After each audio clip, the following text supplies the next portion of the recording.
ശ്രീജിത്ത് ഇപ്പോൾ ശരത്ത് പറഞ്ഞ് അവസാനിപ്പിച്ചതുപോലെ കെജ്രിവാളിന്റെ വസതിക്ക് മുൻപിൽ ആകെ ശോക അന്തരീക്ഷം തന്നെയാണ്. അവിടെ ഒച്ചയും ബഹളങ്ങളൊന്നുമില്ല. മാധ്യമപ്രവർത്തകരടക്കം അവിടെ നിന്ന് പലരും തിരിച്ചുപോയെന്നൊക്കെ ശരത്ത് വിവരങ്ങൾ നൽകി. അതായത് ആപ്പിന് എത്രത്തോളം ആത്മവിശ്വാസം നേരത്തെ പ്രകടിപ്പിച്ചിട്ടുണ്ടായിരുന്നെങ്കിലും അവരുടെ ഉള്ളിൽ ഒരു ഭീതി, ഒരു ഭയം അതുണ്ടായിരുന്നു. അത് വ്യക്തവുമാണ്. ഇപ്പോൾ അത് ശരിവെക്കുന്ന തരത്തിലേക്ക് കാര്യങ്ങൾ എത്തുകയാണ്. ഏറ്റവും പുതിയ ലീഡിനെ കുറിച്ച് പറയും ശ്രീജിത്ത്. ലിജോ. തീർച്ചയായും 44 സീറ്റ് എന്ന രൂപത്തിലേക്ക് BJP ലീഡ് ഉയർത്തി കഴിഞ്ഞു. 25-ൽ തന്നെയാണ് ഇപ്പോഴും ആം ആദ്മി പാർട്ടി നിൽക്കുന്നത്. നമ്മൾ നേരത്തെ പറഞ്ഞ പോലെ BJP പോലെ കോൺഗ്രസിനെ പോലെ ഒരു ദേശീയ സംവിധാനമോ ദേശീയ പാർട്ടിയോ ഒന്നുമല്ല ആം ആദ്മി പാർട്ടി. അതുകൊണ്ട് തന്നെ ആദ്യം കിട്ടുന്ന അടിയിൽ തന്നെ അവർ തളരാൻ സാധ്യതയുണ്ട്. അതുകൊണ്ട് തന്നെയായിരിക്കും ഇപ്പോൾ ശരത്ത് ഡൽഹിയിൽ നിന്ന് പറഞ്ഞ പോലെ പ്രവർത്തകരും നേതാക്കന്മാരും ഒക്കെ പാർട്ടി ആസ്ഥാനത്ത് നിന്ന് പിരിഞ്ഞു പോകാനുള്ള സാധ്യതയുണ്ട്. കാരണം അവിടെ നയിക്കാൻ കെജ്രിവാളില്ല, അല്ലെങ്കിൽ നയിക്കാൻ അതിശയില്ല, നയിക്കാൻ സോമനാഥ് ഭാരതിയില്ല, അത് മനീഷ് സിസോദിയയില്ല. ഇവരൊക്കെ പിന്നിലുമാണ്. അത് പ്രവർത്തകരെ സംബന്ധിച്ച് ആം ആദ്മി പാർട്ടിയെ പോലെ ഒരു കേഡർ സംവിധാനമൊന്നും ഇല്ലാത്ത ഒരു ആൾക്കൂട്ടം മാത്രമായ ഒരു പാർട്ടിയെ സംബന്ധിച്ച് ആ പ്രവർത്തകർ പിരിഞ്ഞു പോകാതെ നിർവാഹമില്ല. അത് തന്നെയായിരിക്കും ഡൽഹിയിൽ സംഭവിക്കുക. എന്തായാലും ഈ BJP ലീഡ് നില ഉയർത്തുന്നു എന്നുള്ളത് BJPയെ സംബന്ധിച്ച് അവർ ഏറെ നാളായി കാത്തിരിക്കുന്ന 27 വർഷമായി അല്ലെങ്കിൽ ഇത്രയധികം വർഷമായി കാത്തിരിക്കുന്ന BJPയെ സംബന്ധിച്ച് വലിയ നേട്ടമാണ്, വലിയ ആശ്വാസമാണ്. അതിനുവേണ്ടിയാണ് അവർ കാത്തിരുന്നത്.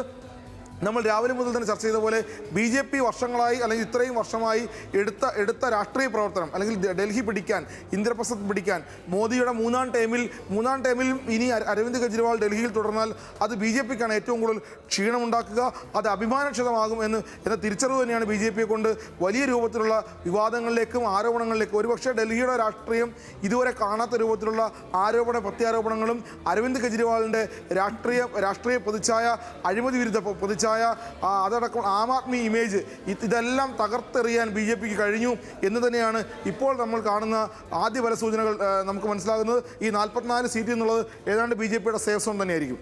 തീർച്ചയായും ഏതാണ്ട് അങ്ങനെ ഒരു അവസ്ഥയിലേക്ക് കാര്യങ്ങൾ എത്തിയിട്ടുണ്ട്. ഭയങ്കര സ്റ്റഡിയാണ് കാര്യങ്ങൾ. 45 സീറ്റ് എന്നുള്ളത് കുറേ നേരമായി ഒരു 44-45 സീറ്റുകളിൽ തന്നെയാണ് BJP ഇപ്പോഴും നിൽക്കുന്നത്. BJPയെ സംബന്ധിച്ചിടത്തോളം BJPക്ക് ഡൽഹിയിൽ അധികാരം പിടിക്കാനുള്ള തരത്തിലേക്ക് കാര്യങ്ങൾ ഒരുങ്ങുന്നു എന്നുള്ളതാണ് മനസ്സിലാക്കാൻ കഴിയുന്നത്. നേരത്തെ ശരത്ത് ഗ്രൗണ്ട് റിപ്പോർട്ട് ചെയ്ത പോലെ തന്നെ, അതായത് അരവിന്ദ് കെജ്രിവാളിന്റെ വസതിയോ അല്ലെങ്കിൽ ആം ആദ്മി പാർട്ടിയുടെ ഹെഡ് ഓഫീസിലൊന്നും വലിയ തരത്തിൽ ആൾക്കാരൊന്നുമില്ല. ഹെഡ് ക്വാർട്ടേഴ്സിൽ നിന്നൊക്കെ ആളുകൾ ഏതാണ്ടൊക്കെ നിൽക്കുന്ന ഒരു സാഹചര്യത്തിലേക്ക് കാര്യങ്ങൾ എത്തിയിട്ടുണ്ട്. ഉണ്ടാവില്ല, സ്വാഭാവികം ഉണ്ടാവില്ല. കുറച്ച് പ്രധാനപ്പെട്ട കാര്യങ്ങൾ, ഒന്ന്, ആം ആദ്മി പാർട്ടിയുടെ ഏറ്റവും ശക്തി കേന്ദ്രങ്ങളായിരുന്ന അല്ലെങ്കിൽ അങ്ങനെ ആയിരുന്ന സ്ഥലങ്ങൾ ചേരി പ്രദേശങ്ങളാണ്. ഈ ചേരി പ്രദേശങ്ങളിൽ ഇപ്പോൾ 10 സീറ്റുകൾ ആം ആദ്മി പാർട്ടി ലീഡ് ചെയ്യുമ്പോൾ 9 സീറ്റുകളിൽ അവിടെ BJP ലീഡ് ചെയ്യുന്നുണ്ട്. അതായത് ആം ആദ്മി പാർട്ടിയുടെ ശക്തി കേന്ദ്രങ്ങളായി നിൽക്കുന്ന സ്ഥലത്ത് BJPക്ക് ലീഡ് ചെയ്യാൻ കഴിയുന്നു. അവിടെ ആ വോട്ടുകൾ പിടിച്ചെടുക്കാൻ BJPക്ക് കഴിഞ്ഞു എന്നുള്ളതാണ് ഒരു പ്രധാനപ്പെട്ട കാര്യം. അതായത് ആർക്ക് വേണമെങ്കിലും ഇത്തരത്തിൽ വാഗ്ദാനങ്ങൾ നൽകാം, വോട്ടുകൾ പിടിക്കാം എന്നുള്ളതിൻ്റെ ഒരു സൂചന കൂടിയാണ് അത്. മറ്റൊരു കാര്യം നമുക്കിപ്പോൾ മനസ്സിലാക്കാൻ കഴിയുന്നത്, ന്യൂനപക്ഷ മേഖലകളിൽ, അതായത് ന്യൂനപക്ഷ മേഖലകളിലുള്ള 5 സീറ്റുകളിൽ BJP ലീഡ് ചെയ്യുന്നു എന്നുള്ളതാണ്. അതിൽ ഒരു പ്രധാനപ്പെട്ട കാര്യം, ആം ആദ്മി പാർട്ടിയും കോൺഗ്രസും ഒരുപോലെ തന്നെ അവിടെ മത്സരിക്കുന്നുണ്ട്. കോൺഗ്രസും ആം ആദ്മി പാർട്ടിയും അവരുടെ വോട്ടുകൾ പങ്കിട്ടെടുക്കുമ്പോൾ സ്വാഭാവികമായും അവിടെ BJPക്ക് വിജയിക്കാൻ കഴിയുന്ന ഒരു സാഹചര്യമുണ്ട്. അതുകൊണ്ട് തന്നെ 5 സീറ്റുകളിൽ അവിടെ BJP ലീഡ് ചെയ്യുന്നു എന്നുള്ള വാർത്തയും പുറത്തു വരുന്നുണ്ട്. ജാട്ട് മേഖലകളിൽ കുറെ കൂടി മെച്ചപ്പെട്ടൊരു നില അല്ലെങ്കിൽ ഒരു പ്രകടനം കാഴ്ചവെക്കാൻ ആം ആദ്മി പാർട്ടിക്ക് കഴിയുന്നു എന്നുള്ളതാണ്. സിഖ് മേഖലകളിൽ BJPക്ക് ലീഡ് ഉണ്ടാകുന്നു എന്നുള്ളതാണ് ഇപ്പോൾ മനസ്സിലാക്കാൻ കഴിയുന്നത്. അതെ, ആ തരത്തിൽ എല്ലാ മേഖലകളിലും അവർക്ക് മെച്ചപ്പെട്ട അവസ്ഥ ഉണ്ടാക്കാൻ കഴിയുന്നു. കോൺഗ്രസ് വളരെ കൃത്യമായി വളരെ ചുരുങ്ങിയ മേഖലകളിലാണ് അവർക്ക് സ്വാധീനമുള്ളത്. നേരത്തെ ഉണ്ടായിരുന്ന സ്വാധീനം നഷ്ടപ്പെട്ടതിന് ശേഷം ആ സ്വാധീനം തിരിച്ചു പിടിക്കാനുള്ള ശ്രമം കോൺഗ്രസ് നടത്തുന്നുണ്ട്. ആം ആദ്മി പാർട്ടിയുടെ പതനം ഒരുപക്ഷെ കോൺഗ്രസിന് കുറെ കൂടി മെച്ചപ്പെട്ട അവസ്ഥയിലേക്ക് ഡൽഹിയിലേക്ക് കൊണ്ടുവരുമെന്ന് അവർ പ്രതീക്ഷിക്കുന്നുണ്ട്. നേരത്തെ സന്ദീപ് ദീക്ഷിത് പ്രതികരിച്ചു എന്ന് പറയുന്നതിന് സമാനമാണ്. ഏതാണ്ട് 13% വോട്ട് ശതമാനത്തിൽ വർധനവുണ്ടാക്കാൻ ഇതുവരെ കഴിഞ്ഞു എന്നുള്ളതാണ്. മറ്റൊരു പ്രധാനപ്പെട്ട കാര്യമുള്ളത്, അരവിന്ദ് കെജ്രിവാൾ ന്യൂഡൽഹി മണ്ഡലത്തിൽ 7000 വോട്ടിന് പിന്നിൽ എന്നുള്ളതാണ്. അത്രയും പിന്നിലേക്ക് പോകുന്ന അവസ്ഥയിലേക്ക് കെജ്രിവാളിന്റെ സ്ഥിതി. അതായത് 21,000-ഓളം വോട്ടുകൾക്ക് കഴിഞ്ഞ തവണ വിജയിച്ച അരവിന്ദ് കെജ്രിവാൾ, ആം ആദ്മി പാർട്ടിയുടെ മുഖം, കഴിഞ്ഞ 2 ടേമുകളിലായി, അതായത് 3 തവണ ഡൽഹിയുടെ മുഖ്യമന്ത്രിയായിരുന്ന ഒരാൾ താഴേക്ക് പോകുന്നു എന്നുള്ളതാണ് ഏറ്റവും പ്രധാനപ്പെട്ട കാര്യം. 7000 വോട്ടിന് പിന്നിലാണ്. അതൊന്നും തിരിച്ചു കയറി വരൽ വലിയ എളുപ്പമല്ലാത്തൊരു അവസ്ഥയിലേക്ക് കാര്യങ്ങൾ. അവിടെ സന്ദീപ് ദീക്ഷിത് കുറെ കൂടി വോട്ട് പിടിച്ചു എന്നുള്ളതാണ് മനസ്സിലാക്കാൻ കഴിയുന്നത്. അതെ, ആ തരത്തിൽ അവിടെ വളരെ മോശം സാഹചര്യത്തിലേക്ക് കാര്യങ്ങൾ പോകുന്നു. ആം ആദ്മി പാർട്ടിയുടെ പ്രധാനപ്പെട്ട നേതാക്കളായിട്ടുള്ള അരവിന്ദ് കെജ്രിവാളും മനീഷ് സിസോദിയയും അതിഷിയും ഒക്കെ അതോടൊപ്പം തന്നെ സോംനാഥ് ഭാരതി അടക്കമുള്ള ആളുകൾ എല്ലാവരും പിന്നിലാകുന്നു എന്നുള്ള കാഴ്ച. ആ തരത്തിൽ ആം ആദ്മി പാർട്ടിയെ സംബന്ധിച്ചിടത്തോളം അവരുടെ മുകൾ തട്ട് പൂർണ്ണമായും തകർന്നു പോകുന്ന തരത്തിലേക്ക് ഈ തെരഞ്ഞെടുപ്പ് മാറിയിരിക്കുന്നു എന്നുള്ളതാണ്. 48 സീറ്റുകൾ അത് ഏതാണ്ട് ഒരു മെച്ചപ്പെട്ട അവസ്ഥയിലേക്ക്, ഒരു 50+ എന്ന നിലയിലേക്ക് ഇത്തവണ ഭരണം നിലനിർത്താൻ കഴിയുന്ന തരത്തിലേക്ക് കാര്യങ്ങൾ എത്തിയിരിക്കുന്നു. സീറ്റ് കുറയുന്നു. അതെ, ആപ്പ് ഇപ്പോൾ 22 സീറ്റുകൾ എന്ന നിലയ്ക്ക്, 22 സീറ്റുകൾ എന്ന നിലയിലേക്ക് കാര്യങ്ങൾ എത്തിയിരിക്കുന്നു. അതായത് BJP-യെ സംബന്ധിച്ച് അവർ ഏതാണ്ട് വിജയം ഉറപ്പിക്കുന്ന തരത്തിലേക്ക്. മറ്റൊരു പ്രധാനപ്പെട്ട കാര്യങ്ങൾ, അതിഷി വീണ്ടും മുന്നിലേക്ക് വന്നു എന്നുള്ള വാർത്തകൾ വരുന്നുണ്ട്. ആ തരത്തിൽ അതിഷിക്ക് കുറെ കൂടി മെച്ചപ്പെട്ട അവസ്ഥയിലേക്ക് കാര്യങ്ങൾ എത്തിക്കാൻ കഴിയും. അപ്പോൾ സാധാരണ അതിഷി മുന്നിൽ വരണമെങ്കിൽ 25 എന്നുള്ള 26 ആകണ്ടേ? അതെ, അപ്പോഴും ആരൊക്കെ പിന്നിൽ പോകുന്നുണ്ട്. ആ തരത്തിൽ ഒരു BJP-യെ സംബന്ധിച്ച് കുറെ കൂടി മെച്ചപ്പെട്ട അവസ്ഥയിലേക്ക് കാര്യങ്ങൾ എത്തിയിരിക്കും. 47 എന്നുള്ളത് ഒരു സേഫ് സോൺ മാത്രമല്ല, വളരെ അഭിമാനകരമായ ഒരു നേട്ടത്തിലേക്കാണ് BJP പോകുന്നത്. കാരണം BJP അധികാരത്തിലേക്ക് എത്തുക എന്നുള്ള ലക്ഷ്യം മാത്രമല്ല വെച്ചിരുന്നത്, വലിയ മെജോറിറ്റി. അതായത് കഴിഞ്ഞ ടേമിൽ ഈ 62 സീറ്റ് എന്നുള്ളത് ഒരുപക്ഷെ ഇന്ത്യയുടെ രാഷ്ട്രീയ ചരിത്രത്തിൽ ഒരു സംസ്ഥാനത്ത് ഒരു പാർട്ടി 3-2 ഭൂരിപക്ഷത്തിനൊക്കെ അപ്പുറത്തേക്ക് ഭൂരിപക്ഷം നേടി, അതും ആ ഒരു ദേശീയ പാർട്ടി അല്ലാതിരുന്നൊരു പാർട്ടി ആ രൂപത്തിൽ വരുന്നു. ആ പ്രതീക്ഷ അവർ പുലർത്തുന്നുണ്ടോ എന്നുള്ളത് ഇനി ജനം പറയേണ്ടതാണ്. പക്ഷെ എന്നിരുന്നാലും ഈ 62 സീറ്റ് നേടി അധികാരത്തിലെത്തുന്നു. ആ 62 സീറ്റ് ഇപ്പോൾ 22 സീറ്റിലേക്ക് താഴുന്നു. 40 സീറ്റുകളുടെ കുറവാണ് ഇപ്പോഴത്തെ കണക്ക് പ്രകാരം. ആ 40 സീറ്റ് എന്നുള്ളത് കഴിഞ്ഞ തവണ 8 ആയിരുന്ന BJP ഇപ്പൊ 47ലേക്ക് എത്തുന്നു. അതായത് 41 സീറ്റുകൾ കൂടുതൽ പിടിക്കുകയാണ്. വലിയ BJP എടുത്തൊരു രാഷ്ട്രീയ പ്രവർത്തനത്തിന്റെ ഈ കാലം വരെ കാത്തിരുന്നത്. ഇതിൽ തന്നെ ഒരു വളരെ കൗതുകരമായിട്ടുള്ള കാര്യമുണ്ട്. അതായത് സുഷമ സ്വരാജിന് ശേഷം പിന്നീട് അവിടേക്ക് ഒരു മുഖ്യമന്ത്രി എത്തിക്കാൻ BJP-ക്ക് കഴിയാത്ത സാഹചര്യമുണ്ട്. കേരളത്തിന്റെ സമാനമായ ഒരു സാഹചര്യത്തെക്കുറിച്ച് RSS നേതാക്കൾ പറയും. അതായത് RSS-നെ സംബന്ധിച്ചിടത്തോളം കേരളത്തിലെ പോലെ തന്നെ സമാനമായി സംഘടനാ സംവിധാനമുള്ള ഒരു സ്ഥലമാണ് ഡൽഹി. അവിടെ വളരെ കൃത്യമായി കുറെ കാലങ്ങളായി അവർ ആ തരത്തിൽ പ്രവർത്തനം നടത്തുന്ന ഒരു സ്ഥലമാണ്. പക്ഷേ BJP-ക്ക് അവിടെ ഭരണം പിടിക്കാൻ കഴിയാറുണ്ട്. അത് അത്രയും സംഘടനാ സംവിധാനം അത്രയും ശക്തമാണ്. നമുക്ക് പല പാർക്കുകളിൽ പോയ രാവിലെ ഞായറാഴ്ചകളിലൊക്കെ RSS-ന്റെ അവരുടെ ബൈഠക് ഇതെല്ലാം കാണാൻ കഴിയുന്ന പലയിടത്തും ഇത് കാണാൻ പറ്റും. അങ്ങനെയുള്ളൊരു സ്ഥലമാണ്. അവിടെയാണ് BJP-ക്ക് ഇത്രയും 27 വർഷം അവർക്ക് അവിടെ കാത്തിരിക്കേണ്ടി വന്നു. പക്ഷേ ഈ ആം ആദ്മി പാർട്ടിയുടെ ഉദയം കൊണ്ട് മാത്രമാണ് കേട്ടോ. അതെ, അല്ലെങ്കിൽ ഉറപ്പായും എന്നോ BJP കോൺഗ്രസ് അല്ലെങ്കിൽ BJP എന്നൊരു ഓപ്ഷൻ സ്ഥലത്താണ് ഈ ആം ആദ്മി പാർട്ടി എന്ന ഒരു സംവിധാനം ഉദയം ചെയ്തുകൊണ്ടാണ് BJP-ക്ക് മാറി നിൽക്കേണ്ടി വന്നത്. അത് ആ സംവിധാനത്തെയാണ് BJP അടപടലം ഇല്ലാതാക്കുന്നത്. അതായത് ഒരു പക്ഷേ ഇത്തവണത്തെ പരാജയത്തോടു കൂടി ആം ആദ്മി പാർട്ടിയുടെ ഒന്നുകിൽ അവരുടെ രാഷ്ട്രീയ സ്ട്രാറ്റജി മാറ്റേണ്ടി വരും, അല്ലെങ്കിൽ അവർക്കത് നിലനിൽപ്പില്ലാത്ത തരത്തിലേക്ക് കാര്യങ്ങൾ പോകുന്നു എന്നുള്ളതാണ്.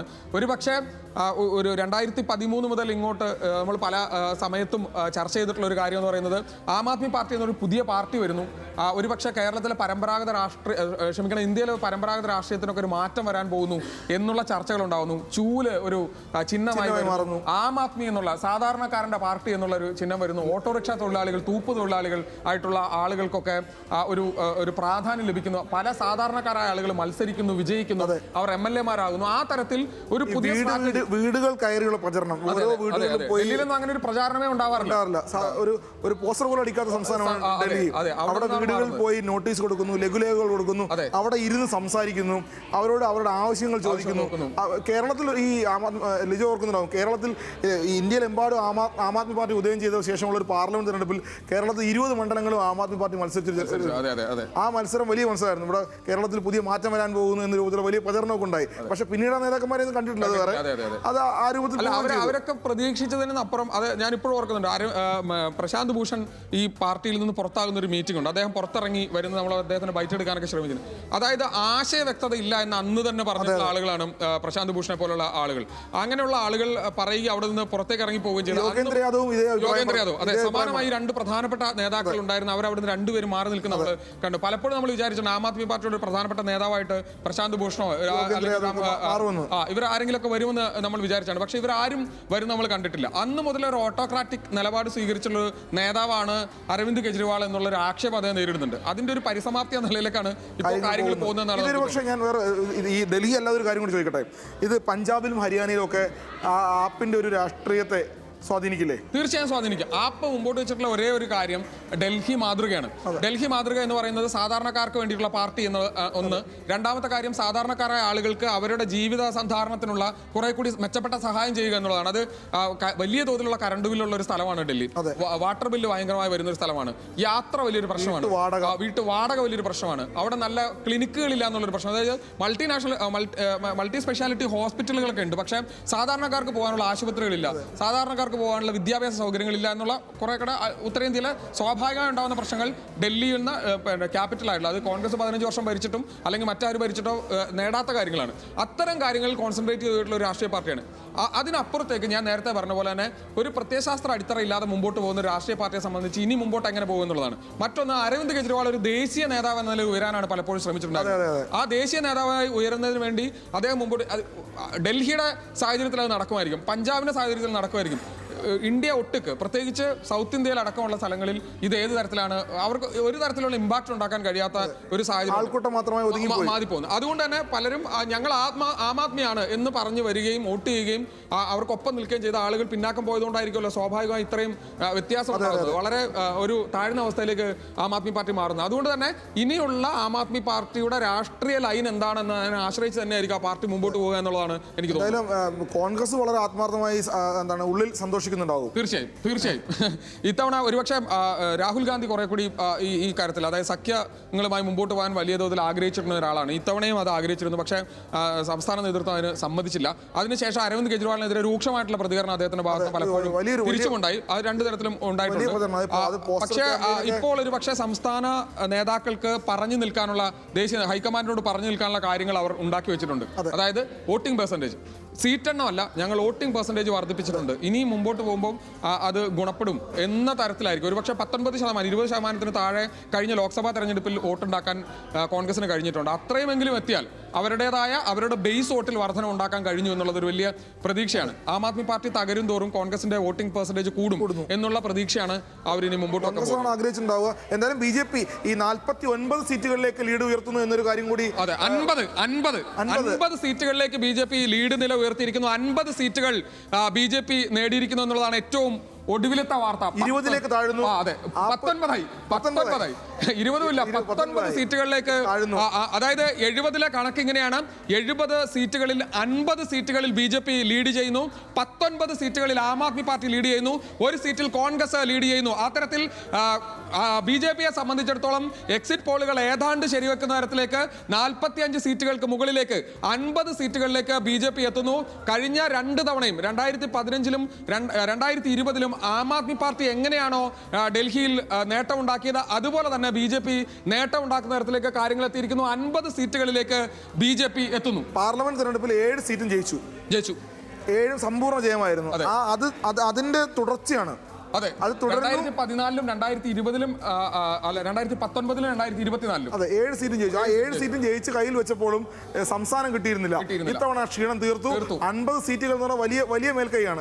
ഭരണത്തിൽ വലിയ പ്രശ്നങ്ങൾ BJPക്ക് പലപ്പോഴും ഉണ്ടായിരുന്നു. അതായത് ഒരു ദേശീയ ക്യാപിറ്റൽ, ഒരു രാജ്യത്തിന്റെ തലസ്ഥാനം എന്ന നിലയ്ക്ക് അതൊരു കേന്ദ്രഭരണ പ്രദേശം എന്ന നിലയ്ക്ക് നിൽക്കുമ്പോൾ തന്നെ ആഭ്യന്തര മന്ത്രാലയം സംസ്ഥാനത്തിന് കയ്യിലില്ല. ഈ സംസ്ഥാനവും കേന്ദ്ര സർക്കാരും തമ്മിലുള്ള എപ്പോഴും അവർ തമ്മിലുള്ള പ്രശ്നങ്ങൾ മാത്രമാണ് കഴിഞ്ഞ കുറെ കാലങ്ങളായി, 2013 തൊട്ട് ഇങ്ങോട്ട് 12 വർഷത്തോളം ഉണ്ടായിരുന്നത്. ആ പ്രശ്നങ്ങൾക്ക് കൂടി BJPക്ക് പരിഹാരം കാണാണ്. BJPയുടെ ഒരു തലവേദന ഒഴിവാണ്. ആ തലസ്ഥാനത്തെ തലവേദന ഒഴിവാണ്. തലവനെ വെട്ടി രാജ്യതലസ്ഥാനത്തെ തലവേദന ഒഴിവാക്കാണ്.